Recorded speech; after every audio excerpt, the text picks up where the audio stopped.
Selamat pagi kepada semua. Apa khabar? Semoga kita semua dalam keadaan selamat dan sihat walau di mana saja kita berada. Saya yang berhormat Datuk Wilson Ugak Anak Kumbung, Pengerusi Institut Keselamatan dan Kesihatan Pekerjaan Negara atau NIOS. Saya ingin berkongsi sedikit maklumat sempena sambutan Hari Sedunia bagi Keselamatan dan Kesihatan di tempat kerja tahun 2020. Tuan-tuan dan puan-puan, tahun ini Hari Sedunia bagi Keselamatan dan Kesihatan sedunia di tempat kerja yang akan disambut pada 28 April 2020. Menghadapi cabaran yang tidak dijangka yang telah menimpa hampir setiap kita, termasuk kerajaan, majikan dan pekerja. Cabaran ini bukan hanya bagi pihak kerajaan dan majikan berusaha tentang keselamatan dan kesihatan, bekerja untuk memutuskan rantai penularan virus COVID-19, tetapi juga memikirkan kesinambungan aktiviti dan proses kerja perniagaan yang perlu diteruskan memandangkan krisis ekonomi global yang akan datang.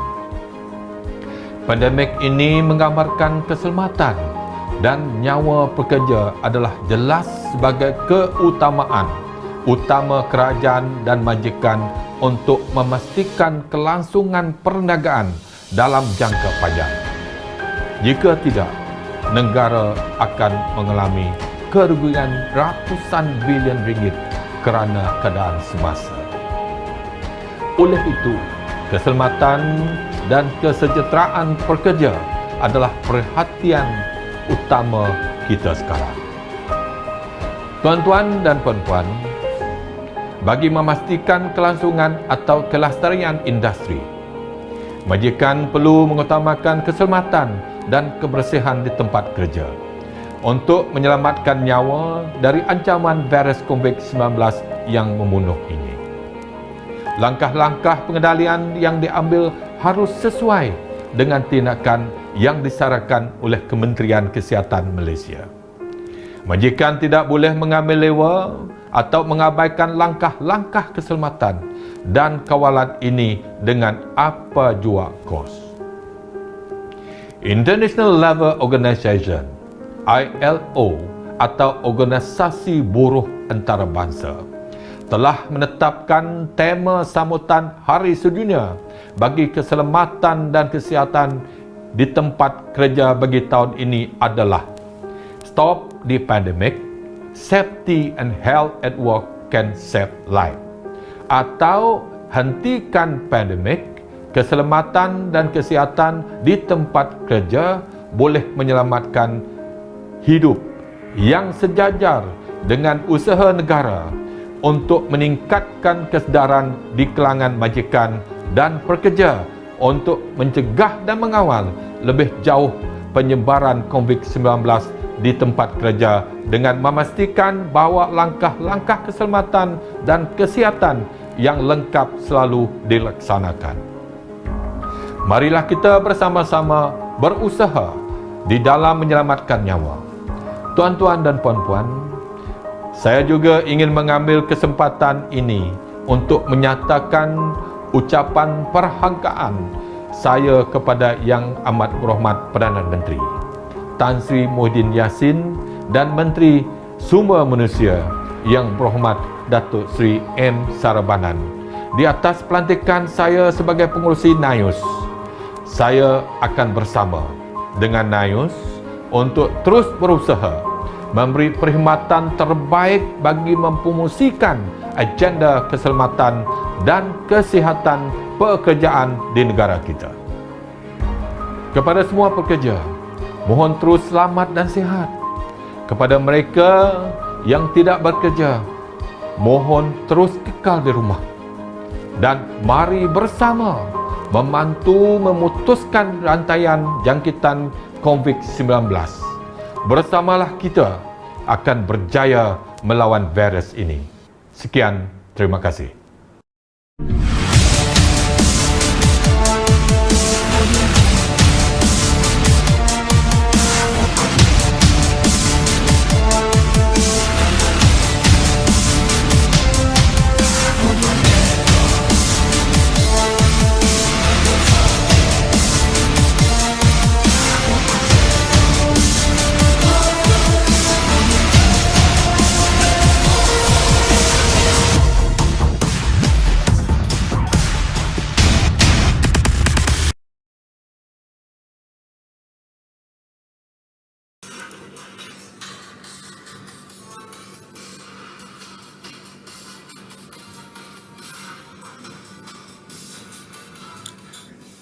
Bismillahirrahmanirrahim. Assalamualaikum warahmatullahi wabarakatuh. Alhamdulillahi rabbil alamin, wassalatu wassalamu ala sayyidina Muhammad wa ala alihi wa sahbihi ajma'in. Rabbi shrah li sadri wa yassir li amri wa hlul 'uqdatam min lisani yafqahu qawli. Amma ba'd. Alhamdulillah, bertemu kita lagi dalam satu sesi bual bicara KKP pada hari ini. Saya Muhammad Razman bin Ismail daripada NIOSH Bandar Baru Bangi akan bertindak sebagai moderator bagi program Bual Bicara KKP pada hari ini. Alhamdulillah tuan-tuan, dalam kesempatan pada 5 Ramadan pada hari ini dan kebetulan hari yang terakhir pada PKP fasa yang ketiga, kita dapat bertemu secara langsung melalui medium Facebook Live yang disiarkan secara terus-menerus ke seluruh negara bertepatan dengan saranan pihak kerajaan untuk stay at home dan mengamalkan social distancing. Bual bicara KKP pada kali ini, tuan-tuan dan puan-puan, adalah sempena World Day for Safety and Health at Work yang disambut pada 28 April pada tiap-tiap tahun. Ramai yang bertanya, apakah itu World Day for Safety and Health at Work? Resolusi yang telah dikeluarkan oleh International Labour Conference pada tahun 2003 telah memutuskan untuk memilih tarikh 28 April sebagai tarikh sambutan World Day for Safety and Health at Work ataupun kita kenali sebagai Hari Sedunia bagi Keselamatan dan Kesihatan Pekerjaan. International Labour Organization telah memilih tarikh ini sebagai salah satu wadah untuk meningkatkan kesedaran, meningkatkan kefahaman kepada semua pekerja di seluruh dunia bagi meningkatkan kesedaran untuk mengelakkan kecederaan, kematian dan juga apa-apa sahaja perkara yang dikategorikan sebagai work-related disease di tempat kerja. Tuan-tuan dan puan-puan, sambutan World Day for Safety and Health at Work pada tahun ini agak berbeza dan agak unik. Kerana semua orang sudah sedia maklum bahawa pada tahun ini cabarannya agak berbeza dan cabarannya agak unik. Kita tidak pernah menghadapi cabaran seperti ini. Cabaran yang kita sedang hadapi ini memerlukan penglibatan semua pihak, memerlukan pemerhatian daripada semua individu. Kerana cabaran yang kita hadapi ini bukan sahaja memberi kesan kepada keselamatan dan kesihatan pekerjaan, tetapi juga memberi kesan kepada survival syarikat yang mana industri, yang mana syarikat-syarikat agak terganggu operasinya akibat cabaran ini. Dan kita perlu ingat tuan-tuan dan puan-puan, sebagaimana diramalkan oleh pakar-pakar ekonomi, selepas cabaran ini berakhir, Malaysia dan seluruh dunia akan berhadapan dengan situasi yang dikatakan sebagai recession ataupun krisis ekonomi yang akan melanda satu dunia. Dan Malaysia kemungkinan besar memerlukan sekurang-kurangnya sehingga 2 tahun untuk pulih seperti sedia kali. Cabaran yang saya maksudkan ini tak lain tak bukan ialah berkaitan dengan pandemik COVID-19. Yang mana keadaan ini telah memberi kesan kepada semua pihak, khususnya kepada majikan, kepada pihak kerajaan, kepada industri, dan ada syarikat yang telah kerugian sehingga berbilion-bilion ringgit akibat kegagalan untuk beroperasi dan kelumpuhan akibat berlakunya wabak ini. Kita telah lihat laporan, pelbagai laporan yang kita baca, ada syarikat-syarikat yang telah membuang pekerja, yang telah menghadkan operasi dan ada yang lebih malang, ada syarikat-syarikat yang terpaksa menggulung tikar akibat keakhiran wabak ini. Dua perkara yang menjadi perhatian dalam aspek OSH ini, sama ada kita nak fokus kepada survival syarikat ataupun kita nak fokus kepada aspek OSH itu sendiri. Namun bagi kita sebagai seorang pengamal OSH, sudah tentulah kita akan meletakkan keselamatan dan kesihatan pekerjaan dan menyelamatkan nyawa sebagai the main priority. Tapi bagaimana pula dengan orang lain? Itulah yang kita akan rungkaikan pada sesi bual bicara pada hari ini. Tuan-tuan dan puan-puan penonton yang dihormati sekalian, maka dengan itu bagi meningkatkan kesedaran dan mengawal pandemik COVID-19 di tempat kerja, Label Organisation bagi sambutan World Day for Safety and Health at Work pada tahun ini ialah Stop the Pandemic. Safety and Health at Work can save life. Yang mana tajuk ini akan menjadi tema pada perbincangan pada bual bicara KKP pada hari ini. Tuan-tuan dan puan-puan, kita beruntung pada hari ini kita dapat menjemput dan bersama dua orang pakar yang tidak asing lagi dalam bidang OSH di Malaysia. Kita jemput mereka ini untuk sama-sama berkongsi buah fikiran dan memberikan pendapat terhadap isu yang kita akan bincangkan pada hari ini. Orang Melayu kata tak kenal maka tak cinta. Maka sebelum kita meneruskan bual bicara pada hari ini, maka saya perkenalkan panel yang pertama, guru saya, Profesor Madya Dr. Muhammad Rafi Baharudin, Pengarah Pejabat Pengurusan OSH daripada Universiti Putra Malaysia. Apa khabar Prof hari ini? Khabar baik. Apa khabar saudara Razman? Alhamdulillah, sihat walafiat. Alhamdulillah. So, terima kasih Prof kerana sudi bersama-sama dengan kami pada hari ini. Seterusnya, kita ada panel yang kedua. Yang ini sahabat saya daripada NIOSH itu sendiri. Saya perkenalkan panel yang kedua iaitu Dr. Muhammad Arif Muhammad Nordin, seorang pakar teknikal daripada Jabatan Perundingan, Penyelidikan dan Pembangunan CRDD NIOSH. Apa khabar Dr. Muhammad Arif hari ini? Baik, Alhamdulillah. Apa khabar semua? Alhamdulillah, sihat. Bagus. Okey, inilah merupakan dua orang panel yang kita akan jemput, yang akan kita bual bicarakan pada hari ini dalam sesi yang terhad lebih kurang dalam 1 jam daripada sekarang. Sebelum kita memulakan sesi bual bicara pada hari ini, suka saya nyatakan pada tuan-tuan dan puan-puan sidang penonton sekalian bahawa sesi kita akan dibahagikan kepada dua bahagian, yang mana sesi yang pertama akan terdapat 2 slot. Sesi yang pertama 2 slot. Slot yang pertama soalan kepada Dr. Muhammad Rafi, manakala slot yang kedua kita akan berikan kepada panelis yang kedua iaitu Dr. Muhammad Arif. Okey. Habis saja slot yang pertama, kita akan berehat seketika dan sekembalinya daripada rehat, saya mungkin akan tanyakan soalan-soalan secara spontan kepada Dr. Muhammad Rafi ataupun Dr. Muhammad Arif berkaitan dengan soalan yang mungkin tuan-tuan dan puan-puan ada nyatakan di ruangan komen di FB Live.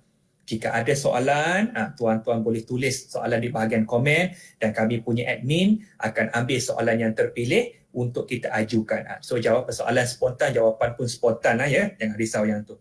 Selepas habis soalan FB, kita akan terus kepada sesi yang kedua. Pun sama juga, kita akan ada 2 slot. Slot yang pertama melibatkan soalan pada Dr. Muhammad Rafi dan slot yang kedua pada Dr. Muhammad Arif. Dan sebelum kita pergi kepada kesimpulan, kemungkinan besar saya akan ambil lagi 2 soalan daripada FB Live untuk dinyatakan kepada Dr. Muhammad Rafi ataupun Dr. Muhammad Arif lah. Okey, sebab yang itu saya menyeru kepada tuan-tuan dan puan-puan, sila like, sila share dan war-warkan sesi BBKP kita pada hari ini untuk semua orang cuba mendapatkan manfaat yang terbaik daripada sesi yang kita adakan pada hari ini. Baiklah, tanpa perlu memasa, saya akan teruskan kepada sesi yang pertama. Okey, saya akan teruskan ke soalan saya kepada yang berbahagia Prof. Madya Dr. Muhammad Rafi. Okey. So, Dr. Rafi, dalam soalan yang pertama kepada Doktor, dalam menghadapi wabak COVID-19 ini, kita belum pernah menghadapi keadaan seperti ini sebelum ini. Ini merupakan satu situasi yang baru dekat Malaysia. Pada pendapat Dr. Rafi, adakah majikan dan industri dekat Malaysia ini mempunyai pengalaman untuk menghadapi situasi pandemik yang sedang kita hadapi sekarang ini, dan apakah impaknya terhadap dunia pekerjaan yang sedang kita hadapi ketika ini, dan macam mana pihak majikan atau industri perlu respon, nak bertindak, macam mana kita nak menghadapi wabak yang sedang melanda bukan saja di Malaysia, malahan di seluruh dunia. Saya silakan Dr. Dr. Rafi untuk menjawab soalan yang diberikan. Silakan. Terlebih dahulu saya nak mengucapkan ribuan terima kasih kepada tuan moderator kita, Saudara Razman, dan juga kepada pihak pengurusan NIOSH Malaysia kerana sudi menjemput saya untuk menjadi panel dalam dalam bual bicara KKP kita pada kali ini. Menyentuh soal persediaan majikan terhadap pandemik ini, saya rasa sudah tentu semua majikan memang tidak bersedia. Jadi apa yang kita harus lakukan sekarang ini adalah untuk membuat persediaan yang rapi bagi membendung penularan wabak ini ke satu masa yang kita sendiri tidak tahu. Pada saya, impaknya sangat besar, sangat-sangat besar, yang mana majikan dan pekerja harus saling memahami dan menunjukkan komitmen yang sangat tinggi dalam penularan wabak ini. Sebelum saya pergi lebih jauh, saya lupa nak kenalkan diri saya sebab ini first time live di FB. Jadi saya ada sedikit slide yang saya sediakan untuk penonton sekalian. Mudah-mudahan dengan slide saya dapat menjawab persoalan-persoalan yang berkaitan dengan persediaan majikan dan juga pekerja dalam menangani wabak COVID ini.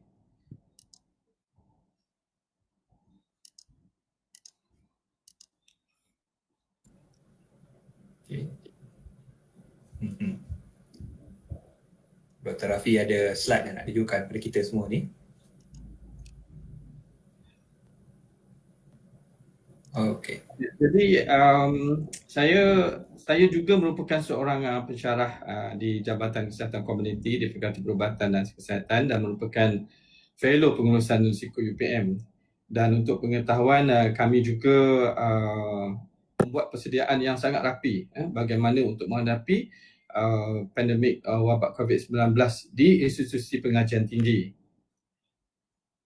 Dan sedikit info semasa yang saya rasa rata-rata pada kita memang sangat teruja hari demi hari kita melihat status ini dibuatkan oleh Kementerian Kesihatan Malaysia, dan apa yang kita bimbang adalah jika jumlah kematian ini terus meningkat, jika dia terus meningkat dari masa ke semasa, apakah persediaan majikan? Kita akan kehilangan warga kerja mahir ataupun separa mahir, dan ini adalah satu kerugian kepada negara. Tugas kita adalah untuk mengurangkan jumlah kes. Itu tugas yang paling besar kepada semua majikan, dan sudah tentu tanggungjawab ini dipikul oleh Kementerian Kesihatan Malaysia. Namun begitu, kita sebagai pekerja di sektor yang lain harus menunjukkan sikap prihatin kita kepada apa yang telah diwar-warkan oleh kerajaan, apa yang telah disarankan kerajaan, kerana dengan komitmen kita, jumlah kes hari demi hari kita boleh turunkan. So inilah sebenarnya cabaran yang paling besar untuk kita membantu kerajaan seterusnya Malaysia dalam menangani wabak COVID-19 ini. Dan seperti mana yang kita sedia maklum juga, DOSH selaku peneraju utama bidang OSH di Malaysia ada menyediakan platform laporan harian program pencegahan wabak COVID-19 di tempat kerja, yang mana laporan ini sangat penting bagi menganalisa situasi semasa dan apakah impaknya kepada industri pekerjaan di Malaysia.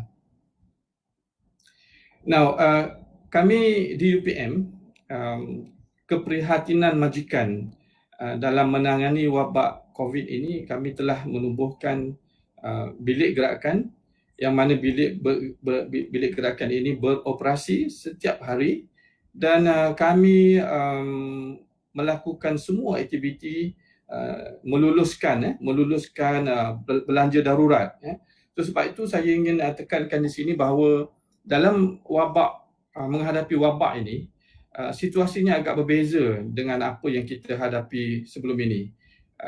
Majikan harus sedar bahawa akan ada satu implikasi yang harus digunakan, terutama sekali dari aspek keuangan. Jadi untuk berkongsi, UPM telah menyediakan belanja darurat bagi membendung wabak COVID ini. Seperti yang kita sedia maklum, UPM adalah institusi penyelidikan dan kita juga tidak ketinggalan daripada membuat penyelidikan tertentu yang mana saya akan sharekan sekejap lagi berhubung untuk membendung wabak COVID ini. Mudah-mudahan penyelidikan yang kita buat ini dapat membantu sektor lain dalam menangani risiko COVID di tempat kerja. Sedikit sebanyak yang saya rasa pekerja di Malaysia harus tahu adalah ilmu pengetahuan asas berkenaan dengan COVID. Kalau kita boleh ada safety passport, kalau kita boleh ada kursus-kursus awareness yang lain, saya rasa sudah menjadi satu tanggungjawab majikan ataupun pihak-pihak institusi latihan untuk menyediakan modul awareness berkenaan dengan COVID-19 ini. Dan memandangkan penyakit COVID ini bersifat pandemik yang mana telah meragut banyak nyawa, saya rasa adalah menjadi kewajipan untuk setiap orang, saya ulang, setiap orang untuk menduduki kursus ini supaya perihal ataupun pengetahuan berkenaan dengan COVID-19 ini dapat disampaikan kepada semua pekerja dan juga majikan mereka. Dan banyak orang juga tanya COVID-19 tu apa kan, tapi sebenarnya WHO telah menjelaskanlah COVID tu sebenarnya CO tu adalah corona, kepada yang tak tahulah ya. V tu virus dan D tu disease lah. Dan 19 tu seperti mana yang kita maklum bahawa tahun lepas ya, penyakit ini telah pun bermula di negara China. Now, kenapa kita perlu social distancing dan sebagainya? Sebab kita bermain dengan satu hazard yang tak nampak. Okay, kita tak nampak. Dia berbeza dengan mesin, contohnya mesin pemotor. Kita nampak bunyi bising, kita dengar. Tapi yang ini, biological hazard yang kita tak nampak. Dan ramai orang tertanya-tanya, berapa saiz dia? Kan? Berapa saiz dia? Kalau saya nak bandingkan di sini, saiz rambut kita adalah di antara 60 ke 120 mikron. Sedangkan virus yang kita takuti ini, yang sangat membahaya ini hanyalah bersaiz 0.125 mikron dan hanyalah boleh dilihat dengan menggunakan elektron mikroskop. Jadi inilah yang menyebabkan kita sekarang ini harus sedar pengetahuan sebegini harus ada kepada setiap orang supaya mereka tidak ambil mudah berkenaan dengan langkah pencegahan bagi mengelakkan mereka daripada menjadi mangsa yang seterusnya. Now, ini juga saya rasa harus diketahui oleh majikan sebab kita hendak melihat sejauh mana impak penyakit ini kepada industri pekerjaan di Malaysia pada waktu pandemik. Tapi kita juga harus ingat bahawa seperti mana yang disebutkan oleh Ketua Pengarah Kementerian Kesihatan Malaysia, kita tidak boleh leka walaupun sekiranya MCO ini ataupun Perintah Kawalan Pergerakan ini ditamatkan, adakah kita boleh bersuka-suka. Tapi sebenarnya kita harus ingat bahawa penyakit ini mungkin akan menjadi satu wabak pada masa akan datang jika kita tidak menunjukkan langkah pengawalan yang sistematik di tempat kerja. Dan satu lagi isu yang saya rasa majikan harus tahu dan mengingatkan semua pekerja mereka adalah berkenaan dengan adanya timbul-timbul kes yang sporadik ini. Okay, kes yang sporadik ini dia adalah agak unik kerana mereka tidak berada ataupun dalam lingkungan kluster-kluster tertentu, tapi sebaliknya menunjukkan simptom selepas sesuatu ketika. Dan ada juga pesakit yang tidak menunjukkan simptom. Jadi sebab itulah pada saya pengetahuan berkenaan dengan jenis-jenis penyakit yang berkaitan dengan COVID ini dari segi tahapnya, daripada wabaknya kepada epidemiknya, endemik dan pandemiknya ini haruslah ditekankan dalam kursus-kursus asas Saya menekankan bahawa kursus asas untuk mengenalkan penyakit ini kepada semua peringkat pekerja adalah sangat mustahak bagi mengelakkan kita punya pekerja tidak mempunyai pengetahuan atau mengambil sikap yang sambil lewa. Now, bagi peranan majikan, saya ingin menggariskan 4 perkara yang disarankan oleh ILO, International Labour Organization ni. Jadi inilah yang saya rasa buat masa sekarang yang kita harus beri perhatian. Prevention and mitigation at work. Ada 4 perkara yang saya nak ulaskan di sini, iaitu nombor satunya berkaitan dengan policy, planning dan organising. Now, seperti yang kita tahu, kita ada safety and health policy di tempat kerja. Jadi saya fikir kita gunakanlah apa yang ada dalam penyataan safety policy itu untuk memberi penekanan kepada menangani wabak COVID-19 ini. Dan kita juga ada jawatan kuasa keselamatan dan kesihatan pekerjaan yang saya rasa harus memainkan peranan yang sangat penting bagi menyalurkan maklumat ataupun menilai risiko setiap pekerja yang terdedah atau mungkin terdedah kepada gejala ataupun penyakit COVID-19. Jadi saya ingin berkongsi sedikit apa yang UPM ada. Kami mempunyai channel Telegram UPM Info COVID-19. Yang ini kami menyalurkan maklumat dari masa ke semasa kepada semua warga kampus. Mungkin ada orang tertanya-tanya, UPM ni ramai ke kan? Sebenarnya UPM ni kita punya populasi ada lebih kurang 34,000 orang dan sangat penting untuk menyalurkan maklumat ini kepada semua peringkat warga kampus. Dan kami juga ada peringatan yang kami masukkan dalam info Telegram untuk sebab kami adalah badan berkanun, kami harus patuh kepada semua arahan yang dikeluarkan oleh kerajaan. Dan ini juga terpakai kepada semua sektor pekerjaan di Malaysia yang digazetkan di dalam akta kita lah, Akta Keselamatan dan Kesihatan Pekerjaan 1994. Dan majikan di UPM, kami telah gazetkan senarai unit kerja yang digazetkan bagi pengurusan risiko COVID di UPM. Dan untuk sesi yang kedua nanti saya akan berkongsi dengan pendengar sekalian apa yang kami buat berkenaan dengan bagaimana nak mengetahui warga kampus ataupun nak mengetahui pekerja kami sama ada mereka punya risiko terhadap COVID yang tinggi atau rendah. Maka pihak UPM telah membangunkan satu aplikasi atas talian lah untuk kita kenal pasti semua pekerja kita. Jadi kalau kita lihat kat sini, impact dia sekarang ini, kita bekerja dengan sesuatu yang luar biasa. Okay, the new normal yang selalu orang sebut, hingga kita punya Perdana Menteri sebut, new normal ini. Maka sekarang ini saya nampak aplikasi teknologi IR 4.0 Industrial Revolution 4.0 ini sangat-sangat membantu untuk membuat penilaian risiko menggunakan aplikasi komputer. Now, seterusnya yang berkaitan dengan policy planning dan organizing ni juga, yang risk assessment, management and communication ni juga, saya pada pendapat saya, setiap pekerja harus tahu langkah-langkah kawalan. Okay? Ada yang selalu bertanya face mask ni boleh pakai ke tidak, ini boleh pakai ke tidak. Jadi saya rasa sudah sampai masanya untuk kita menyediakan platform. Ada orang tanya berapa lama virus ni boleh bertahan atas kerusi, berapa lama virus ni boleh bertahan atas kayu, atas besi dan sebagainya. So ini haruslah dilakukan dengan formal, latihan yang formal, sebab ia adalah sesuatu yang sangat baharu kepada semua negara. Dan ada juga yang mempersoalkan kenapa kita harus social distancing dan sebagainya.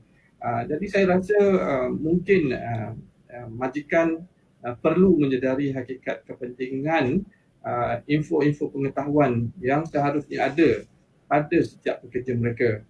Nah, sedikit perkongsian physical distancing, kita ada social distancing. Seperti mana yang kita maklum, social distancing ini antara ialah seorang dengan seorang dengan jarak 1 meter. Kalau kita nak lebih berhati-hati lagi, lebih jauh lebih bagus, kurangnya 6 cm kalau ikut CDC. Dan physical distancing ini dalam pandemik COVID-19 ini ada istilah yang mungkin kita terlepas pandang. Dalam bidang occupational safety and health, kita ada occupational health. COVID-19 atau mula-mula dulu coronavirus ini tercetus, kita melihat isu ini adalah isu public health, isu kesihatan awam. Jadi isu kesihatan awam ni sangat penting, yang mana dalam komponennya juga kita occupational health ada di situ. Dan dalam tindakan hierarchy of control kita ada elimination, substitution, isolation dan sebagainya itu, maka kita harus sedar dalam public health kita ada satu lagi langkah kawalan yang dipanggil environmental control. Jadi environmental control untuk disinfection yang dilakukan pada kawasan-kawasan yang disyaki. Okey, Dr. Rafi, Rafi boleh simpulkan beberapa poin yang terakhir sebab kita punya masa sudah hampir tamat. Okey, jadi ini sedikit inovasi lah yang UPM buat. Kita ada mist buster yang bunuh kuman tu, kita ada robot dan juga kita ada juga telecounseling yang kita buat. Jadi untuk sesi round yang pertama ini itu saja yang saya nak kongsikan. Tunggu pada sesi saya yang kedua yang mana saya akan huraikan lebih lanjut bagaimana impaknya dan apa yang harus kita lakukan. Saya serahkan semula kepada saudara Muhammad Razman. Terima kasih Dr. Muhammad Rafi di atas pencerahan untuk soalan yang pertama tadi. Apa yang saya dapat gambarkan, yang saya dapat simpulkan daripada perbincangan Dr. Rafi yang pertama tadi, maknanya Dr. Rafi menekankan bahawa kepentingan untuk setiap pekerja itu mempunyai awareness, kena kenal terlebih dahulu apakah yang dimaksudkan sebagai COVID-19 ini. Sebab apa? Itu merupakan konsep yang paling asas untuk mengenal pasti hazard dan juga kita boleh mengelakkan daripada rantaian itu berterusan. Dan perlu kita ingat macam Dr. Rafi cakap tadi, tidak ada early victory, no early victory. Maknanya perjuangan kita masih lagi jauh. Kemungkinan besar PKP akan tamat 1 ataupun 2 minggu lagi. Tetapi kes-kes sporadik dan sebagainya mungkin akan muncul dan ada wave yang baru dan sebagainya. So itu perkara-perkara yang perlu kita ambil perhatian, yang mana perlu kita tahu macam mana kita berhadapan dengan cara yang tersebut. Baik, kita masuk pada sesi yang pertama, slot yang kedua dengan Dr. Muhammad Arif. Dr. Muhammad Arif, Dr. Muhammad Arif saya tahu mempunyai latar belakang sebagai seorang doktor kesihatan pekerjaan. Okay.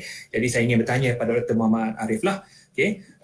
Kita tahu sejak COVID-19 melanda dunia bermula pada Disember 2019, ada pelbagai impak yang timbul akibat daripada penularan wabak ini. Apakah kesan ataupun impak COVID-19 terhadap kesihatan mental kepada pekerja dan juga majikan? Kita tahu sejak COVID melanda, orang yang mempunyai masalah dari segi mata pencarian, masalah dari segi kita panggil kehilangan kerja, susah mendapat pekerjaan, syarikat gulung tikar dan sebagainya.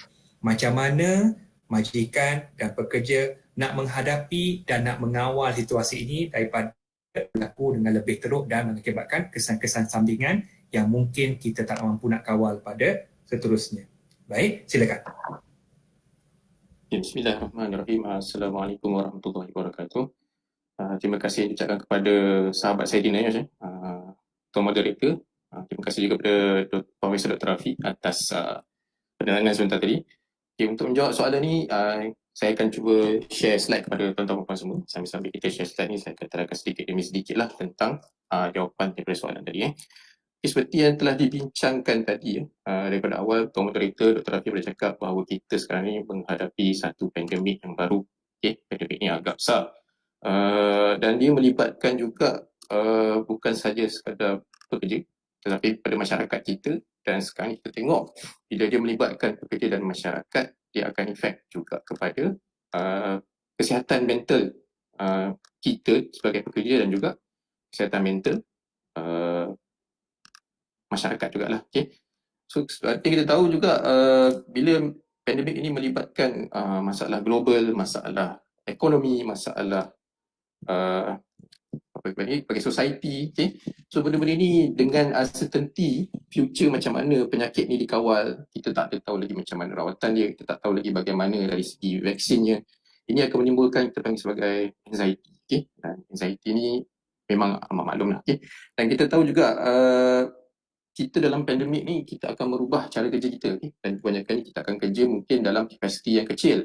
Satu, dan juga kita mungkin sebagainya akan bekerja sebagai bekerja dari rumah. So dari sinilah majikan perlu merancang, okay? Bagaimana untuk selain daripada perancangan untuk mengawal COVID di tempat kerja dan juga mengawal COVID di tempat lain, majikan juga perlu memikirkan tentang mental health, kesihatan mental pekerja itu sendiri, okay? Sebab di masa-masa inilah kita perlu support pekerja kita dan di sini kita nampak situ bahawasanya ini perlu dirancang terlebih dahulu lah, okay? Dan kalau jika majikan tidak merancang dengan elok, kita boleh nampak akan ada dramatic impact lah kepada pekerja, kepada kita punya organisation dan juga kepada produktiviti sesuatu company itu sendiri, okay? So saya mulakan juga yang pertama slide saya. Okey, saya ingatkan tentang Akta Keselamatan Pekerjaan ada menyatakan ada dua seksyen, seksyen 15/1 mengatakan tentang tanggungjawab majikan untuk menjaga keselamatan, kesihatan dan kebajikan semasa bekerja pada semua pekerjanya. Dan kita tengok pada objektif 3 AKKP 1994 ni juga mengatakan majikan perlu menggalakkan suatu persekitaran pekerjaan yang disesuaikan dengan keperluan fisiologi dan psikologi mereka. Walaupun tidak dinyatakan kesihatan mental secara direct dalam akta kita, tapi kalau kita tengok poin-poin kat sini, kesan sampingan daripada masalah mental tu yang kita perlu jaga pada setiap majikan kita. Okey, ini sedikit findings daripada satu survey oleh Institute for Employment Studies. Ini survey ni masih lagi dijalankan. Ini merupakan interim findings daripada mereka. Survey ini berkaitan dengan working at home semasa PKP ni sendiri, okay? Bukan negara kita saja yang buat PKP, malah negara lain juga ada seperti UK. Di sini kita tengok menunjukkan findings dia kata significant mental health complaints. Kita tengok kebanyakan mereka mengatakan mereka tidak happy dengan current work-life balance, rasa isolated, bersendiri, bimbang tentang job security dan juga tentang health concerns for family members. Dan juga kita tengok ada significant increase in musculoskeletal complaints, sakit leher, sakit bahu, sakit belakang, masalah tidur, fatigue, keletihan, kelesuan, long irregular working hours. Dan yang kita tengok sini, cara hidup mereka pun bertukar. Dari segi eating less healthy diet, cara pemakanan yang sihat tu makin tak sihat, kurang exercise dan sebagainya. Yang kita nampak kat sini impact work from home sendiri sekarang ni pun dah nampak dan dia tunjukkan di mana-mana saja di dunia ni. Kita tengok impact COVID-19 terhadap kesihatan mental pada majikan pekerja. Secara umumnya lah, kita boleh katakan faktor psikososial dia, kebanyakan pekerja ni bimbang kesihatan dan kebajikan diri sendiri. Macam mana nak jaga keluarga dan rakan sekerja, bagaimana kalau pekerja tu tak sihat, macam mana pula dengan punca rezeki, punca pencarian keluarga tu sendiri. Nombor 2-nya saya rasa ini adalah satu kerisauan pada semualah, iaitu kekurangan peralatan perlindungan diri, di mana kita tengok dulu-dulu face mask dan sebagainya amat-amat stoknya amat terhad. Cuma mungkin sekarang ni kita boleh nampak kebanyakan kedai dah boleh jual, tapi ini merupakan satu benda yang mencetuskan panik pada semua. Maknanya kalau tak ada face mask, mungkin dia tak akan keluar dan duduk bersama masa bekerja lah. Takut jika diarahkan untuk proses kuarantin atau isolasi. Ini pun antara satu sebab menyebabkan masalah psikososial di kalangan pekerja kita. Bila disuruh untuk kuarantin atau isolasi, mereka menganggap itu adalah suatu benda yang bersendiri, kebosanan dan sebagainya, dan ini akan menyebabkan membawa ke arah kurangnya masalah mental lah. Kurangan sokongan sosial, kalau kita tengok sekarang, sokongan sosial tu kita nampak banyak, tapi kemungkinan pekerja kita tidak tahu bagaimana untuk mencari benda tu. Dan di sinilah kita sebagai majikan perlu membantu pekerja kita channel through kat mana tempat untuk mendapatkan sokongan sosial. Dan paling mudah sekali kita kena educate pekerja kita. Sokongan sosial tu boleh didapatkan dari rakan sebaya, rakan sekerja ataupun keluarga tu sendiri. Dan kita tengok kurangnya aktiviti penjagaan kesihatan diri. Contohnya kebanyakan orang makin duduk rumah, kurang bersenam, makan pun tidak betul kan, maksudnya ada masa lebih makan benda-benda yang junk food dan sebagainya. Ini juga boleh membawa kepada satu masalah pada kesihatan dan secara tak langsung akan impact juga kepada masalah kesihatan mental. Dan hilang pekerjaan adalah antara benda yang paling merisaukan, dan ia memberi impact kepada financially, dan juga ekonomi suatu keluarga itu sendiri. Dan yang terakhir sekali adalah benda yang saya rasa kebanyakan orang susah nak ikut, iaitu tekanan menghadapi pelbagai arahan dan protokol keselamatan. Yang saya katakan, kalau kita tengok dalam PKP ni, banyak undang-undang, banyak protokol yang perlu diterapkan. Dan bila nak keluar pula, kena keluar seorang. Kalau keluar pula, lebih daripada kawasan, ada polis ataupun askar menjaga. Benda-benda sini secara langsung pada certain masyarakat tu atau certain pekerja, ianya menyusahkan. Dan bila benda-benda macam ni nak banyak kena fikir, dia akan menggalakkan kepada masalah kesihatan mental. Dan 3 poin seterusnya ni juga bagi saya agak umum dan juga paling banyak sekali ketika kita di zaman IT ni, iaitu pertama sekali kekurangan maklumat atau fakta. Sebab kadang-kadang ada pekerja kita yang mungkin tidak mahir berkaitan dengan IT, Facebook, WhatsApp dan sebagainya ni bukan semua orang mahir. Dan satu orang tidak boleh kena guna benda-benda yang manual. So bila kekurangan fakta dan maklumat ni dan bila dia dapat mendengar daripada orang perseorangan, kadang-kadang benda itu tidak benar yang menyebabkan mereka menjadi anxiety, stres dan sebagainya. Itulah datangnya daripada kabar angin, berita palsu. Dan kita tengok sekarang ni pengaruh media sosial kita, social media kita banyak dan mereka suka share benda yang tak pasti. Dan inilah kita sebagai majikan, fungsi kita adalah untuk memberi panduan dan memberi education kepada kerja kita untuk betul-betul memastikan perkara yang di-share kat media sosial itu adalah benda yang tepat dan bukannya benda yang palsu. Satu kita tengok faktor psikososial yang spesifik. Tadi tu kita ceritakan tentang yang umum. Ini lebih kepada pekerja yang dalam golongan essential service yang bekerja dalam waktu MCO sekarang. Antara kerisauan mereka adalah takut jangkiti COVID-19 di tempat kerja. Dijangkiti oleh daripada rakan sekerja. Dan yang lebih membimbangkan apabila bila dah dijangkiti dia tempat kerja pula, dia bawa penyakit itu kepada keluarga dia di rumah. Impact dia nampak macam dia punya chain of infection tu lah. Nombor 2 adalah kekurangan peralatan perlindungan diri ketika bekerja. Ini bergantung kepada kerja sini juga majikan untuk menyediakan peralatan perlindungan diri. Dan kita perlu buat risk assessment untuk siapa yang perlu pakai dan siapa yang tak perlu pakai peralatan perlindungan diri ini. Dan ada juga bekerja yang dalam persekatan yang kurang mengamalkan langkah keselamatan dan kesihatan kerjaan. Di mana satu company itu, satu organisasi itu masih belum lagi menyediakan SOP ataupun langkah-langkah keselamatan OSH di tempat kerja. Ini secara tak langsung akan memberi impact sedikit dan juga kurangnya keyakinan kepada pekerja kita untuk datang bekerja lah. Dan kita tengok poin seterusnya adalah bebanan kerja yang bertambah. Di mana sekarang ni kalau tengok MITI pun menggariskan bahawa untuk essential service ni sekurang-kurangnya 50% pekerja yang boleh datang kerja. 50% adalah agak banyak sebenarnya. Dan bila separuh daripada pekerja tak ada, beban kerja tu akan bertambah kepada orang yang bekerja. Kalau kita tengok sama juga contoh lain seperti pekerja kesihatan kita, frontliner. Bila mana kita nak kurangkan exposure dia kepada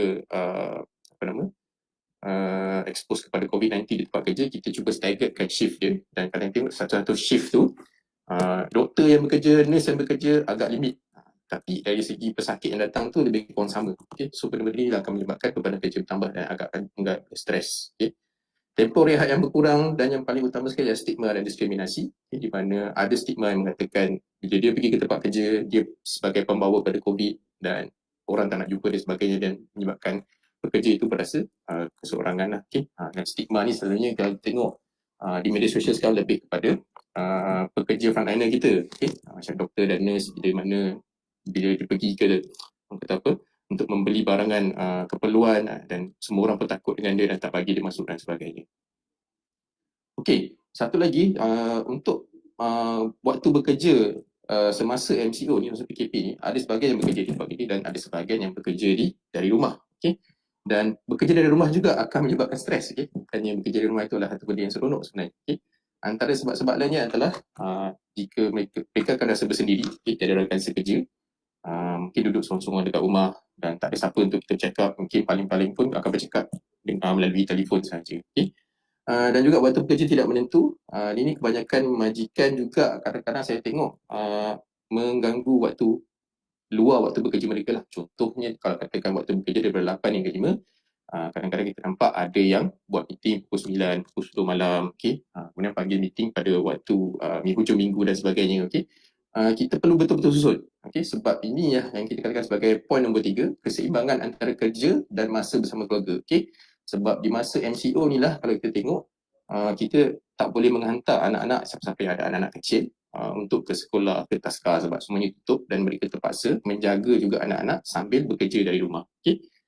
That's why datangnya point nombor 3 iaitu pelbagai tugasan di mana mereka terpaksa memikul tugasan kerja, tugasan rumah, menjaga anak dan sebagainya. So ini bukan sesuatu yang mudah. Okay? Untuk bekerja sambil menjaga anak tu bukan sesuatu yang mudah dan kadang-kadang tidak boleh fokus, kurang tumpu di situ. Okay? Kalau kita lihat juga bekerja dari rumah ni akan membawa kepada kebosanan, okay? Keganasan rumah tangga lah benda yang selalu kita dengar sekarang ni. Okay? Dan poin yang 2 terakhir tu kita tengok adalah masalah ekonomi. Okay? Walaupun nampak dia sekadar satu masalah yang lain, tapi sebenarnya masalah ekonomi itu sendiri boleh membawa kepada masalah kesihatan mental. Okay? Bila mana ada ekonomi, cara kita bekerja dari rumah tu tidak betul dari segi ekonomi dan kita akan mula berasa sakit belakang, sakit bahu, sakit leher dan sebagainya. Okay? Ini akan menyebabkan kita mudah untuk letih. Mungkin kerja, biasa kita kerja 2-3 jam kita okey, tapi kita kerja setengah jam pun dah penat. Dan ini akan membawa kepada masalah kesihatan mental bila kerja tak siap dan memikirkan tentang kesakitan yang ada untuk meneruskan kerja. Okey, yang terakhir sekali adalah bila bekerja dari rumah, ada yang berkata mereka kurang mendapat akses dalam menerima maklumat dari organisasi. Okay? Terutama kepada mereka yang tidak mahir dari segi penggunaan smartphone, laptop dan sebagainya. Sebab apa? Kadang-kadang bila dari rumah kebanyakan komunikasi adalah melalui smartphone dan sebagainya. Tapi ada orang yang tidak mahir kaitan dengan IT ni, dia susah sikit. Kadang-kadang dia perlu dapat direct melalui surat ataupun orang perseorangan.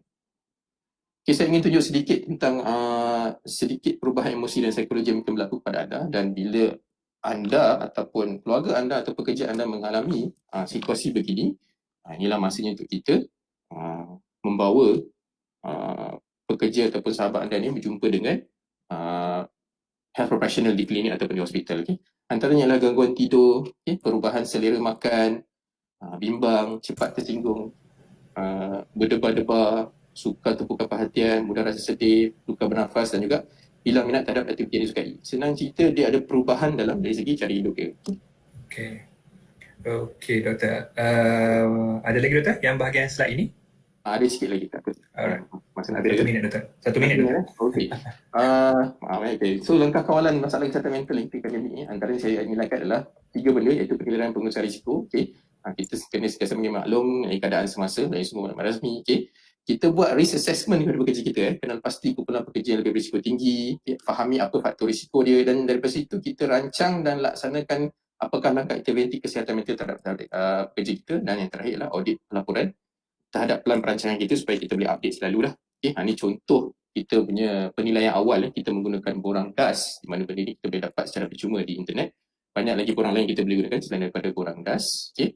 Intervention juga banyak, antaranya adalah Employment Assistance Program, merupakan satu program yang mungkin diwujudkan dalam satu organisasi untuk membantu menyelesaikan masalah di dalam organisasi, masalah kerja. Okay. Antara lain kita buat program intervention, pemantauan pekerja yang ada symptoms, okay. Make sure communication yang berkesan antara serta maklumat disampaikan itu betul, pastikan pekerja dapat istirahat yang cukup, okay. Wujudkan platform untuk pekerja dan juga majikan bertukar-tukar pendapat, menyatakan masalah, okay. We must be open in this, okay. Dan memastikan komitmen majikan dan pekerja dalam menghadapi masalah. Kita kena bekalkan peralatan dan ruang kerja yang sewajarnya kepada pekerja, terutama kepada mereka yang work from home, okay. Contohnya kita perlu bekalkan laptop lah kalau pekerja tu nak kerja dekat rumah, okay. Dan bantu pekerja dapatkan akses perkhidmatan sokongan dan kesihatan mental. Okay. Ini perlu macam kesihatan mental, penting juga kita kena mendidik pekerja kita tentang apa itu masalah kesihatan mental dan kesihatan mental sendiri. Antaranya promosi latihan, promosi kesihatan fizikal selain daripada kesihatan mental, okay. Antaranya bersenam, malam nasihat juga membantu kita menangani masalah mental di sendiri, kempen dan poster. Ini sebagai akhirnya, ini antara talian sokongan psikososial yang kita sebagai majikan boleh dapatkan. Banyak dekat luar, tapi ini antara daripada KKM yang utama. So kalau kita dapati pekerja kita ada masalah dan kita boleh hubungi talian ni, kita boleh dapat daripada website MOH. Okay. Saya rasa sekarang itu sahaja. Saya serahkan kembali kepada moderator. Terima kasih. Terima kasih Dr. Muhammad Arif. Nampak gayanya memang dari segi apa yang Dr. Arif cakapkan tadi, kita punya sesi bekerja daripada rumah, impact dari segi pekerjaan dan sebagainya membawa banyak kesan, khususnya kepada kesan dari segi psikososial lah, boleh jadi kemurungan dan sebagainya lah. Kalau kita duduk rumah dalam keadaan cukup lengkap, internet okey dan sebagainya, rasa tak ada masalah. Tapi kalau in case kekurangan dari segi teknologi dan sebagainya, mungkin akan menambahkan lagi kesan. Sebab apa? Saranan daripada pihak kerajaan untuk working at home itu memerlukan banyak sokongan tambahan yang lain lah. Terima kasih kepada Dr. Muhammad Arif di atas penjelasan terhadap soalan yang kedua tadi. Soalan yang pertama tadi, sorry. Baik, kita akan berhenti rehat seketika. Teruskan bersama kami, jangan ke mana-mana. Kita akan jumpa sebentar lagi.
Okey, Alhamdulillah kita telah berhenti seketika untuk berehat.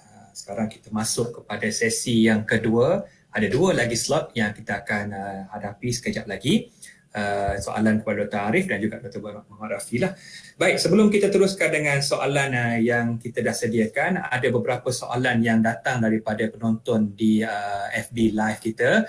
Okay, so tuan-tuan sekiranya ada sebarang soalan, boleh terus komen dekat bahagian FB Live untuk sama-sama kita ambil dan kita sama dapatkan jawapan secara respon spontan daripada panelis kita pada hari ini.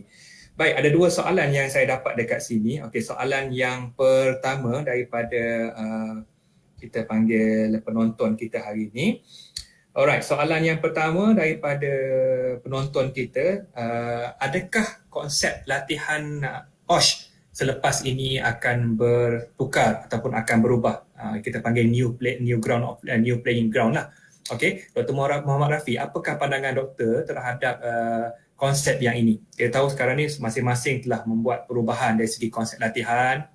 Manakala NIOSH sendiri pun telah ada sesi-sesi yang diwujudkan, ada sesi training online, e-seminar, webinar dan sebagainya. Dan last 2 minggu lepas kita ada sesi OGSP, All Engage Safety Passport yang dijalankan secara e-learning. Apa pendapat doktor sebagai seorang orang lama dalam bidang training ni tentang perubahan daripada face-to-face session kepada online session? Boleh saya dapatkan sedikit pandangan dalam tempoh 2 minit gitu? Silakan doktor. Okey, bila kita cakap pasal teknologi, pada pendapat saya memang dah sampai masanya lah pada waktu sekarang ini kita gunakan e-learning ni. Sebab kan kalau kita tengok perkembangan dunia teknologi aplikasi, mobile aplikasi, kita ada satu aplikasi nama dia Sifu. Sifu. You all boleh type dekat apps Sifu. SIFU. Jadi Sifu ni adalah cara belajar dan mendapatkan sijil secara atas talian. Okay? Dan even di universiti kita sekarang pun banyak yang kita gunakan syarahan dalam talian. So itu pada saya adalah satu perkara yang kita harus biasakan. Macam kami di universiti, lecture atas talian, assignment atas talian, exam atas talian itu merupakan satu perkara yang biasa. Mungkin kepada industri benda ni harus diberi satu nafas barulah. Maknanya pihak penyedia latihan harus menyediakan satu platform yang baik, yang konsisten, yang sistematik bagi menjalankan latihan secara elektronik ini. Saya secara peribadi menyokong, apatah lagi dalam waktu-waktu yang kita kena social distancing, kita kena MCO, tak boleh nak keluar dan sebagainya. So jangan risau tentang apa orang kata keberkesanan cara latihan yang dijalankan, sebab pada saya satu masa nanti keberkesanan ini dari masa ke semasa akan meningkat secara perlahan-lahan. Dia serupa macam kita pakai handphone lah. Dulu kita pakai handphone yang Nokia tekan-tekan tu, bila muncul teknologi skrin sentuh ni, touch screen ni, kita rasa kekok, tapi lama kelamaan kita dah biasa. Begitu jugalah dengan e-learning. Itu pendapat saya, saudara moderator. Terima kasih Dr. Muhammad Rafi. Soalan yang kedua daripada penonton kita di FB Live. Okey, saya tujukan kepada Dr. Muhammad Arif ya. Doktor, ada soalan yang bertanyakan, adakah penggunaan centralized air conditioning akan meningkatkan risiko untuk berlaku jangkitan COVID-19 ini? Ataupun apa-apa jangkitan yang melibatkan sistem pernafasan lah. Boleh minta respon Doktor dalam tempoh 2 minit gitu? Silakan. Okey, bagi jawab soalan tu lah. Okey. Setakat ini kita belum ada betul-betul lagi lah kajian berkenaan COVID itu sendiri. Maksud saya kajian tu ada, tapi belum banyak lagi membuktikan bahawasanya ianya boleh transmit directly, sebab kita pun tahu kebanyakan rule of transmission sekarang yang dipersetujui adalah melalui droplets, dan bila berlakunya contoh seperti airborne bila benda berada di udara dan dia boleh masuk dalam kebut-kebut dalam centralized aircon. Okay? Tapi kalau kita tengok pada COVID ni sini, setakat yang saya punya ilmu dan pemahaman, dia akan ikut kepada airflow daripada aircon tu sendiri. Okay? Dan yang penting adalah kita mengamalkan social distancing dan juga ventilation yang bagus dan kita dapat elakkan lah. Okay? Dan yang paling utama sekali bila kita kata tentang airborne yang boleh pergi melalui centralized kebut ni, dia akan efek terutama kepada masa kita buat prosedur lah, terutama pada healthcare workers yang masih buat prosedur semasa nak intubation dan sebagainya. Okay? Itu pendapat saya lah untuk masa ni. Perlukan lebih pembacaan lah sebenarnya. Terima kasih Dr. Muhammad Arif. Baik, kita masuk sesi yang kedua. Soalan yang pertama untuk Dr. Profesor Madya, Dr. Muhammad Rafi.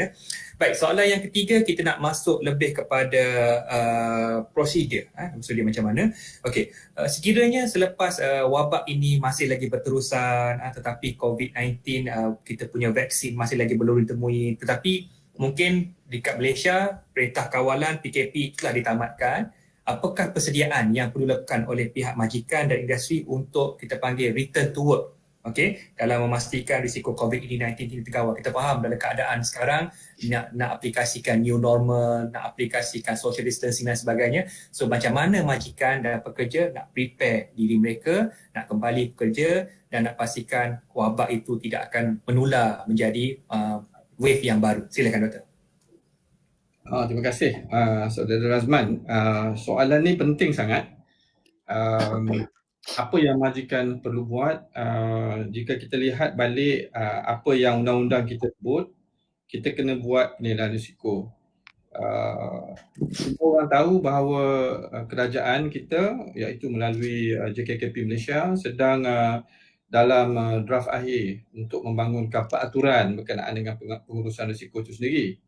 Dan rata-rata OSH professional, OSH practitioner di luar sana memahami kepentingan high risk hazard identification, risk assessment, risk control.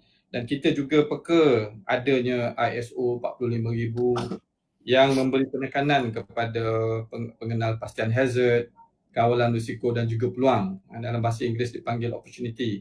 Jadi kita ambil contoh sekarang, pekerja mungkin berada di rumah, mungkin rumah sendiri atau mungkin rumah siapa-siapa, dan katalah MCO ni habis dan mereka hendak balik bekerja.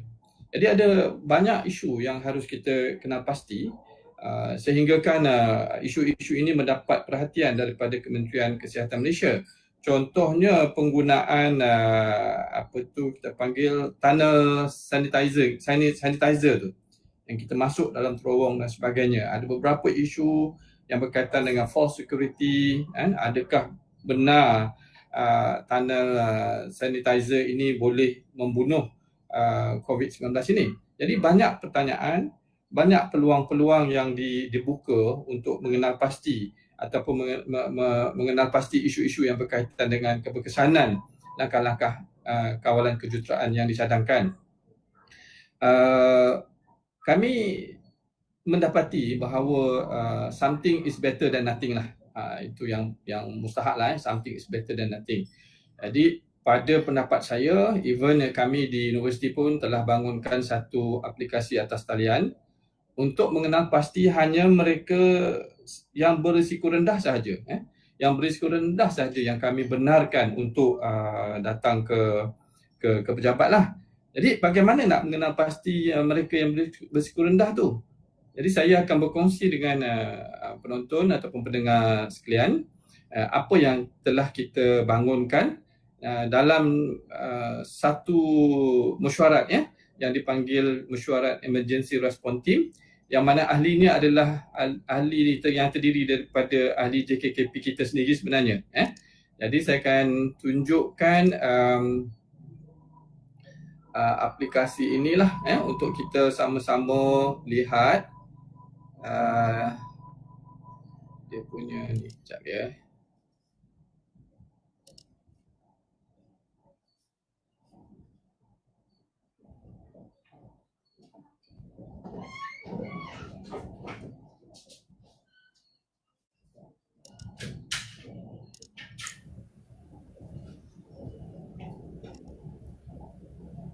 Okay.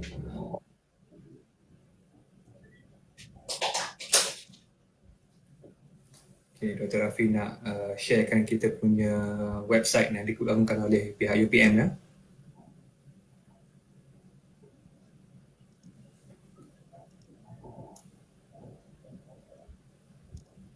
Okay. Boleh nampak ke? Boleh nampak. Okay. Boleh nampak Alright. Okay. So ini aplikasi yang kita bangunkan, penilaian risiko jangkitan COVID-19 bagi staf dan pelajar. Jadi katakanlah bila tamat MCO ini, macam mana kita nak tahu diorang ni mempunyai risiko tinggi, sederhana atau rendah? Jadi apa yang kita buat adalah kita bangunkan satu aplikasi atas talian yang mana setiap pekerja ataupun pelajar dia kena masuk login menggunakan ID masing-masing. Dan saya percaya di tempat kerja kita sistem canggih, ada yang guna cap jari lah, ada guna mata lah, ada guna punch card yang macam-macam ni, teknologi yang terbaru. Maka kita gunakan sistem itu untuk kita kenal pasti situasi ataupun risiko kita lah terhadap COVID tersebut. Nah, kalau saya sharekan di sini, kita lihat saya telah buat beberapa kali, nampak tak Ada rendah, risiko rendah, risiko rendah. Kemudian dekat atas ni ada penilaian semula.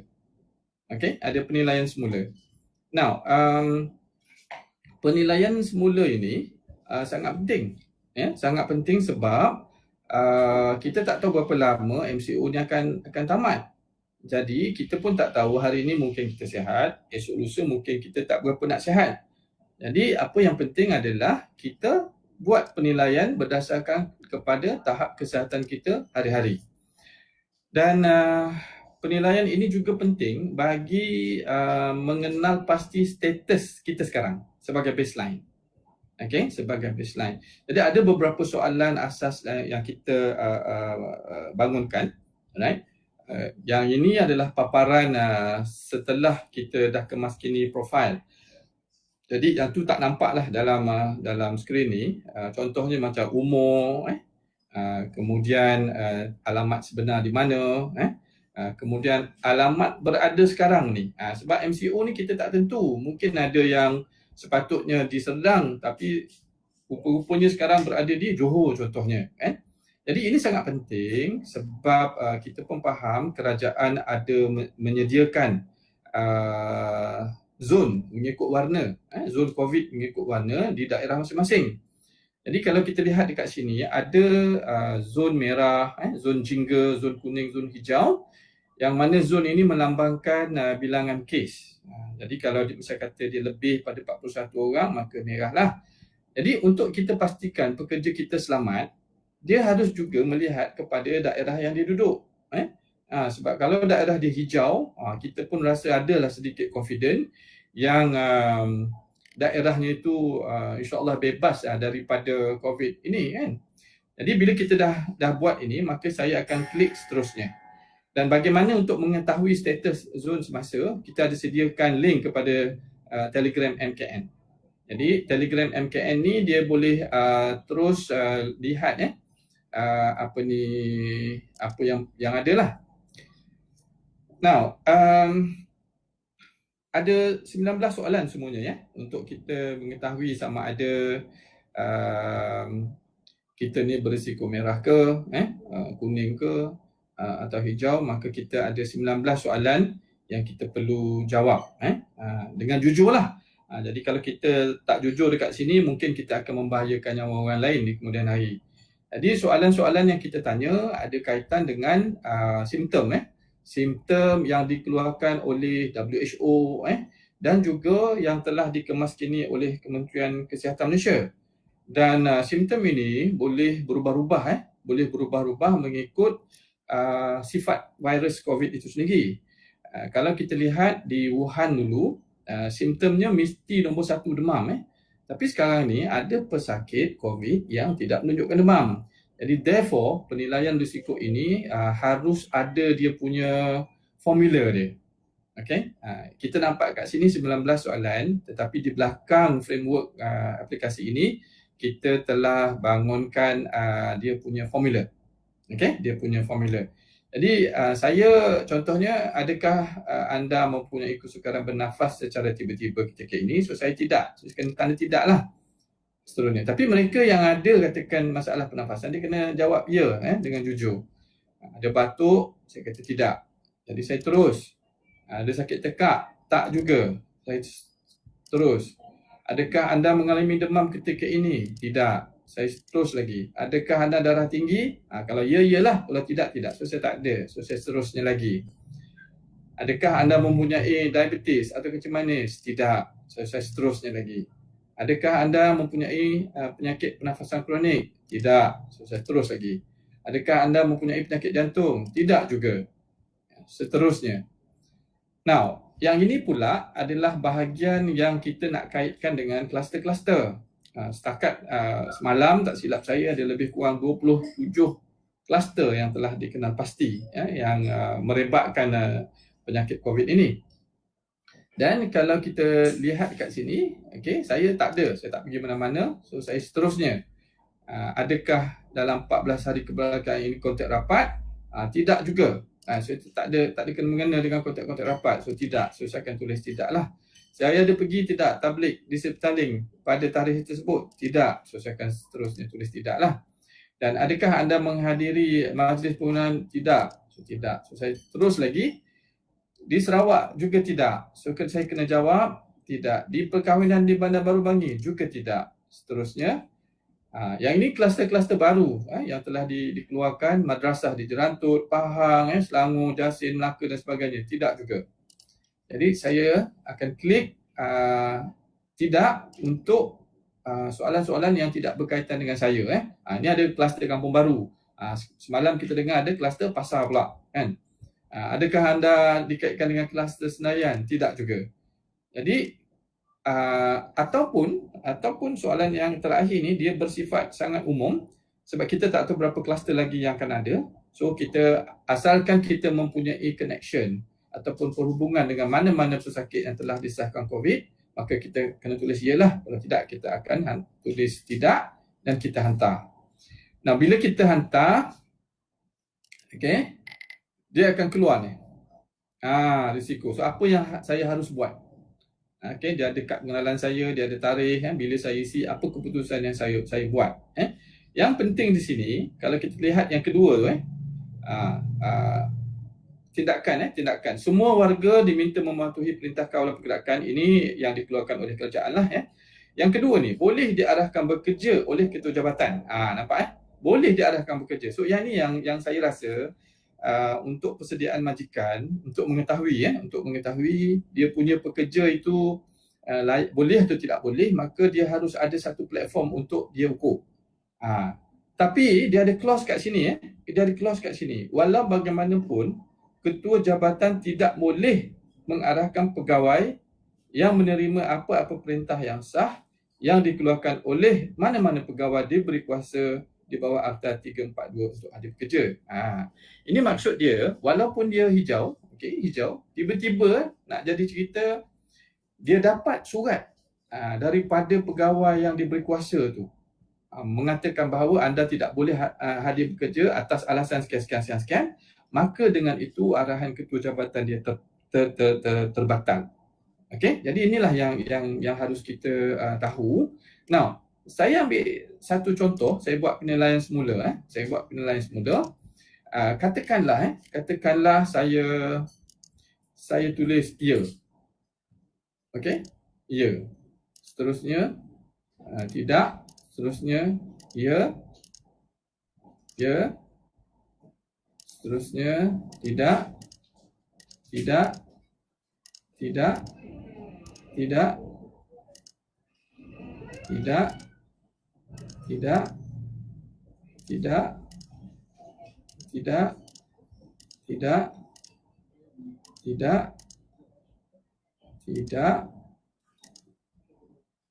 Tidak juga.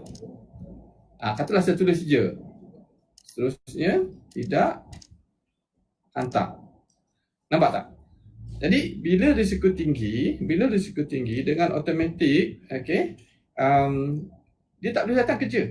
Dia tak boleh datang kerja dan dia kena ikut arahan-arahan yang dikeluarkan oleh kerajaan. Maksudnya dia kena call Kementerian Kesihatan, tanya apa patut dibuat dan sebagainya. So inilah yang pada saya sangat-sangat penting untuk kita ketahui apakah keadaan kita jika vaksin ni kita masih belum jumpa dan sebagainya.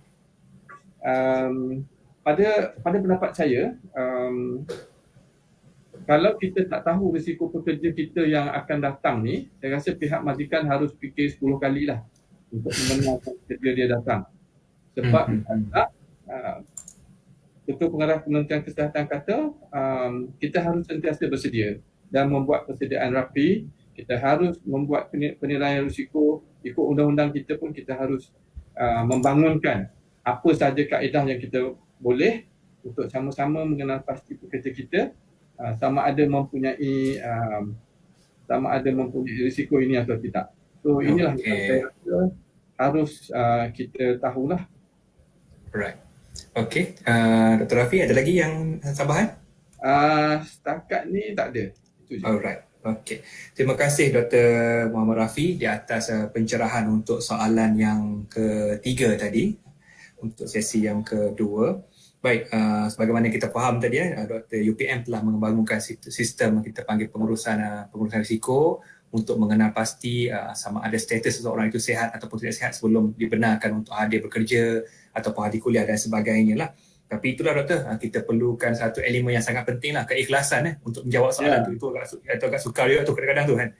Sebab banyak kes yang berlaku pada peringkat awal pandemik baru ni pun banyak yang terlepas dekat hospital akibat kegagalan mereka untuk declare secara langsung lah. Betul kan doktor? Betul. Okey, seterusnya kita akan pergi kepada sesi soalan yang keempat, sesi yang kedua, soalan yang kedua. Soalan yang terakhir untuk sesi kita pada hari ini, saya akan jemput Dr. Muhammad Arif sebagai pakar teknikal di bawah Jabatan Perundingan Pendidikan dan Pembangunan CRDD NIOSH. Baik Dr. Arif, NIOSH sebagai institusi latihan di bawah Kementerian Sumber Manusia telah menawarkan pelbagai alternatif lah, yang mana untuk menghadapi COVID-19 ini kita ada sediakan sistem pembelajaran online dan sebagainya, walaupun pada peringkat cadangan dan kita kata peringkat trial baru, tapi kita dah ada idea terhadap itu. So doktor dekat bahagian penyelidikan dan pembangunan, apakah doktor punya pandangan, doktor punya buah fikiran. Maknanya apa yang NIOSH boleh tawarkan kepada industri, kepada pekerja bagi membantu mereka menghadapi situasi COVID-19 yang kita rasa makin lama makin teruk dan sebagainya. Apa yang NIOSH boleh berikan dan apa yang kita boleh tawarkan dari segi kepakaran dan sebagainya. Silakan Dr. Muhammad Arif. Baik, terima kasih Tuan Moderator. Okey, saya cepat sikit, saya share screen dulu. Okey, umumnya kita tahu NIOSH ni kebanyakan orang mengetahui bahawasanya NIOSH banyak lebih kepada latihan, dan mungkin ada beberapa ataupun orang yang tak biasa mungkin tak mengetahui yang kita juga ada department yang lain, terutamanya dari segi consultation, dari segi pendidikan dan terakhir adalah IDD, Information Dissemination Center. Okey, so dekat sini saya akan tunjukkan inilah bahagian-bahagian dari NIOSH, training dan curriculum development, advisory, consultation, research development dan information dissemination. Dan kalau kita lihat bagi membantu industri ni dalam isu pandemik wabak COVID-19 ni, semua empat-empat ni memainkan peranan yang penting lah, yang saya akan tunjukkan sedikit. Okey, yang pertama kita tengok pada latihan. Of course latihan tumpuan utamalah untuk memberi pilihan majikan pekerja industri untuk membuat latihan berkaitan OSH secara atas talian ataupun semasa dan selepas PKP atau hadirkan NIOSH, tengok macam mana. Okey. Contoh jenis latihan yang kita boleh buat berkaitan dengan COVID ni antaranya adalah berkaitan dengan kena pasti hazard, penilaian dan kawalan risiko. Sorry Doktor tengah share screen ke sekarang Doktor? Ya, share screen. Kita orang tak nampak apa-apa Doktor yang share. Tolong check sikit. Technical glitch. Kami tak berapa nak nampak lagi tu setakat ni. Alright. Okey, boleh nampak? Okay, good. Okay. Sekarang boleh nampak. Terima kasih Doktor. Okey, so untuk contoh latihannya adalah macam saya cakap tadi, penilaian pasti hazard, penilaian dan kawalan risiko COVID-19 di tempat kerja. Okey, bagaimana tanggungjawab jawatan kuasa keselamatan dan kesihatan pekerjaan dalam membendung dan mencegah penularan wabak di tempat kerja, dan juga yang paling utama sekali adalah dari segi perancangan pelan tindakan kecemasan di tempat kerja dalam pengurusan COVID-19 di tempat kerja. Okey, termasuk juga kita perlu memberi latihan kepada pekerja berkaitan dengan COVID-19 itu sendiri in general. Okey. Ini masuk kepada bahagian consultation, khidmat rundingan dan penyelidikan. Antara yang paling utama yang memberi khidmat rundingan berkaitan dengan KKP untuk industri. Terutama semasa kembali ke tempat kerja dengan selamat dan sihat, di samping kita nak membendung dan mencegah penularan wabak COVID-19 ni. Okey. Ini nak katakan consultancy service yang ada, kita ada 4 sebenarnya. OSH Solution, Regulatory Compliance, Technical Service dan Advisory Service. Saya akan explain more after this. Okey. Khidmat rundingan yang ada kalau kita tengok antaranya adalah rundingan berkaitan simptom COVID-19 di kalangan pekerja. Okay? Kita boleh memberi nasihat tentang pelan tindakan kecemasan dan pengurusan wabak COVID-19. Okay? Rundingan penilaian risiko itu sendiri, dan juga dalam in terms of penyelidikan itu kita boleh bantu juga majikan untuk melakukan penilaian risiko COVID-19 di tempat kerja. Okay? Dan juga rundingan langkah kawal atau control measures di tempat kerja berdasarkan kita punya hierarchy of control, dan juga kaedah pelaksanaan dan penggunaan langkah kawalan yang betul. Contohnya apa yang kita boleh bantu antaranya adalah pemilihan alat perlindungan diri, PPE, contoh macam face mask, dan juga kaedah untuk kita memakai dan untuk tentukan fit test dia lah. Itu antara contoh yang kita boleh bantu. Okay. Khidmat rundingan yang lain berkaitan dengan ketika wabak ni adalah kita tengok pada aspek kesihatan sikit. Utamanya adalah aspek kesihatan mental di kalangan pekerja dari segi dengan risiko juga saringan awal. Tidak lupa juga aspek ergonomik untuk pilihan kerja dari rumah, work from home, dan juga work dekat tempat kerja sendiri. Okay? Dan juga kita jangan lupa berkaitan dengan kesihatan fizikal kita dan kecergasan semasa bekerja lah, especially di tempat kerja dan juga bekerja dari rumah. Okay? Saya nak maklumkan tentang makmah-makmah yang terdapat dalam NIOSH. Sebenarnya kita ada Occupation Safety and Health Evaluation and Control Technology Center.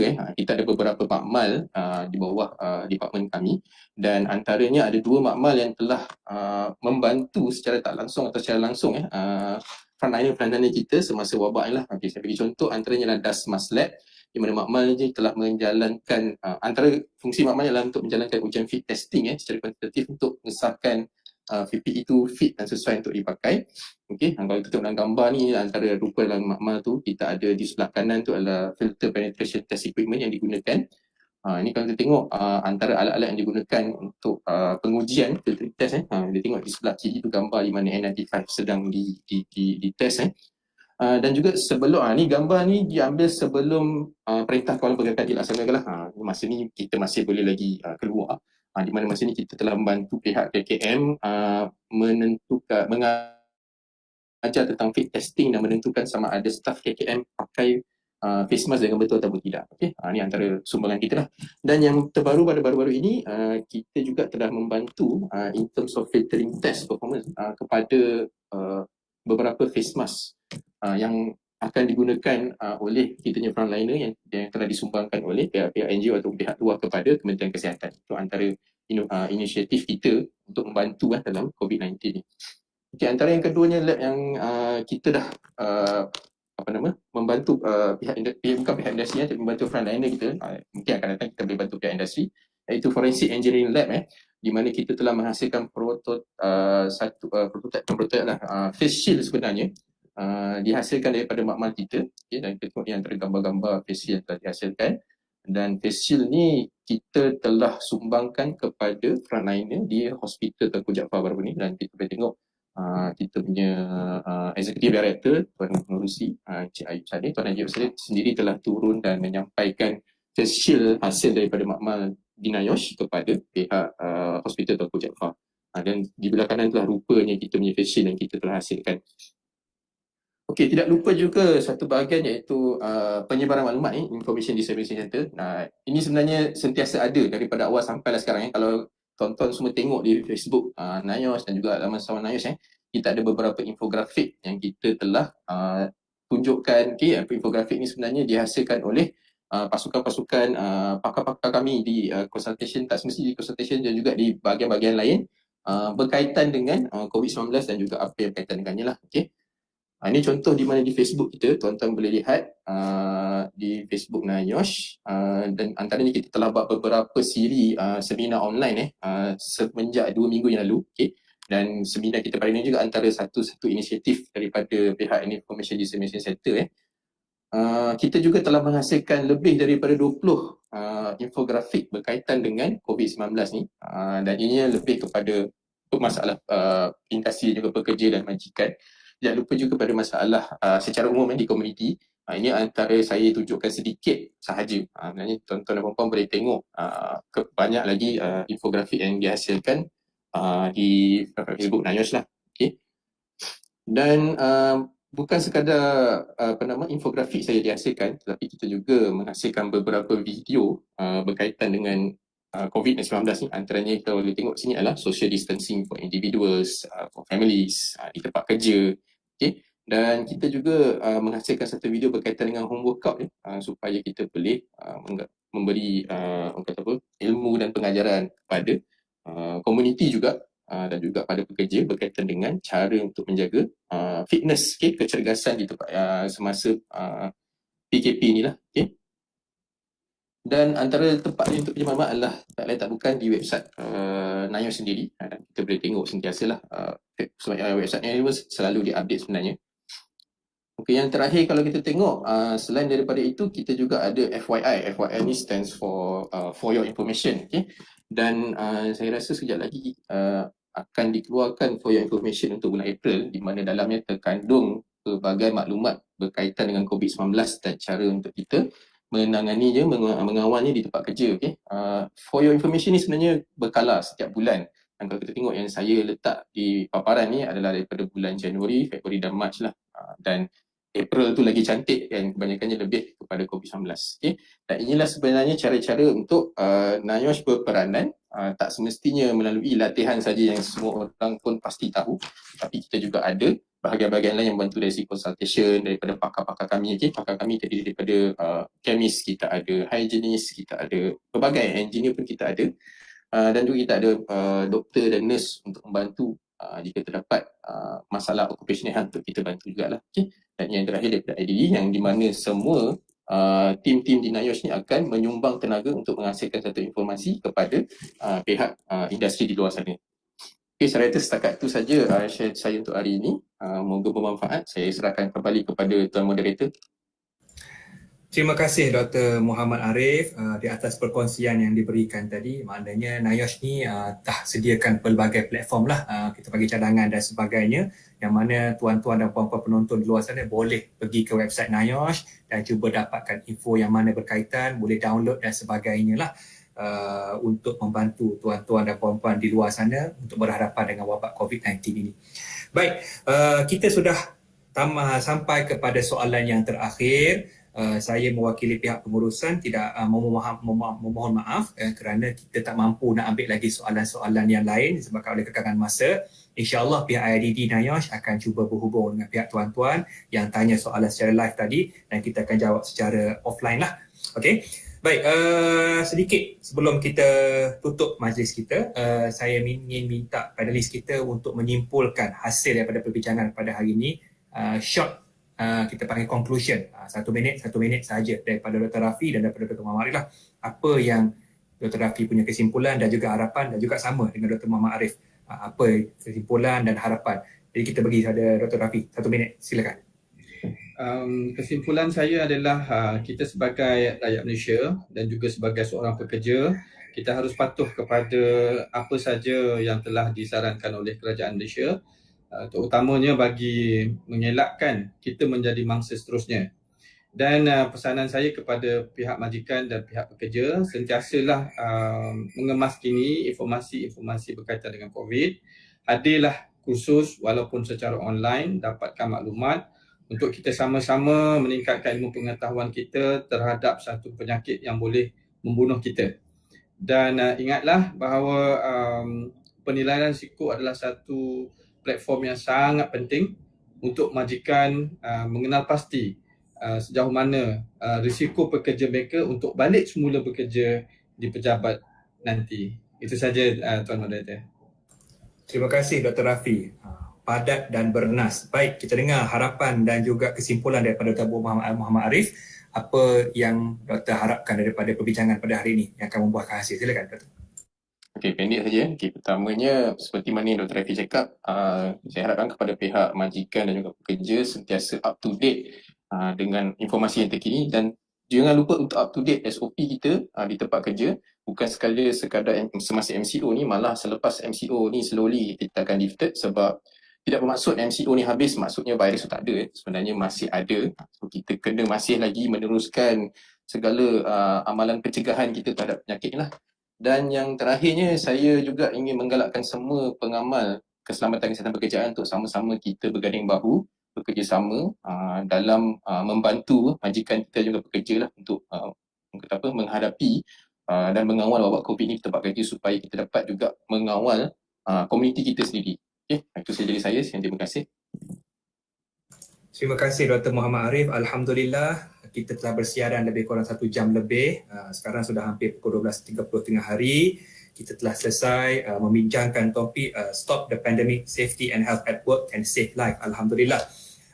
Apa yang saya dapat simpulkan secara umum, tuan-tuan dan puan-puan dan penonton sekalian, penglibatan semua pihak amatlah penting bagi memastikan kita dapat mengawal penularan COVID-19 ini daripada terus berebak kepada semua peringkat yang ada lah. Baik, data yang kita ada semalam tuan-tuan, sedikit pada saya, data yang kita ada daripada pihak KKM petang semalam 27 hari bulan April, kes baru semakin berkurang dan Alhamdulillah petang semalam kes yang terbaru dicatatkan ialah lebih kurang 40 kes sahaja dan ada lagi proses pemulihan dan sebagainya. InsyaAllah dengan berkat ganding bahu semua pihak, kita akan dapat menurunkan lagi kadar jangkitan ini dan insya-Allah kita akan dapat bebaskan Malaysia daripada genggaman wabak COVID-19 pada sedikit masa lagi. InsyaAllah kita berdoalah. Tuan-tuan dan puan-puan, sidang penonton yang dihormati sekalian, itu sahaja masa yang kita ada pada hari ini. Segala idea, segala pencambahan buah fikiran telah kita dapati. Yang mana yang baik dapat kita ambilkan, mana yang kurang memuaskan kita akan cuba ulas lagi pada masa sesi yang akan datang. InsyaAllah pada sesi kita akan bertemu lagi pada sesi yang akan datang. Saya ucapkan ribuan terima kasih kepada semua pihak yang terlibat. InsyaAllah jumpa lagi. Wabillahi taufiq wal hidayah. Wassalamualaikum warahmatullahi wabarakatuh. Jumpa lagi.